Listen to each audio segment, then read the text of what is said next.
তো hello guys, সকাল সকাল গেম খুলতেছি গাইজ, গেমে যাচ্ছি, দেখা যাক কী ইভেন্ট আসছে গাইজ। তো ইভেন্টটা আপনাদের সাথে নিয়ে কমপ্লিট করব। তো গাইজ গেমে ঢোকার পর কোনো ইভেন্টে সেরকম দেখতেছি না গাইজ। গাইজ জার্সি ইভেন্ট চলে আসছে, দেখছেন? জার্সি এখান থেকে বের করতে হবে, যেভাবে হোক জার্সি বের করতে হবে। তো গাইজ আমার কাছে আসছে এখন 180 ডায়মন্ড।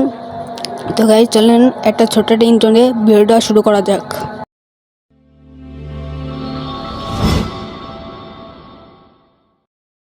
তো গাইজ 138 ডায়মন্ডে চলে এসেছি, দেখা যাক কোন জার্সিটা পাওয়া যায়। তো গাইজ প্রথমে কিছু ক্লিক করে নিচ্ছি যাতে তাড়াতাড়ি আমাদের ইয়েটা দিয়ে দেয়, জার্সিটা দিয়ে দেয়। তো গাইজ আমি কিন্তু আর্জেন্টিনা ফ্যান, আপনারা কী ফ্যান তা আপনারা বলে যাবেন কমেন্ট বক্সে। তো গাইজ প্রথমে স্পিন করেছি, গেন্ডা দিয়ে দে। তো গাইজ কিচ্ছু দিল না, সেকেন্ড স্পিনে একটা নিশ্চিত পাবো। তো গাইজ আর্জেন্টিনাটা যেন দিয়ে দেয়। তো গাইজ আর্জেন্টিনাটা চাপাচাপি করে, তো গাইজ আবার স্পিন করে গেলাম। আর গাইজ এর সাথে সাথে গাইজ কংগ্রেচুলেশন হয়ে যাবে এখনই। তো গাইজ কংগ্রেচুলেশন। তো গাইজ পেয়ে গেছি আর্জেন্টিনা। না গাইজ এটা কোন জার্সি, কি আউফাও জার্সি দিয়ে দিল। আর তাহলে গাইজ আমার আর্জেন্টিনার জার্সি আর পালাম না। তাই দেখা হবে পরের ভিডিওতে, সবাই ভালো থাকবেন।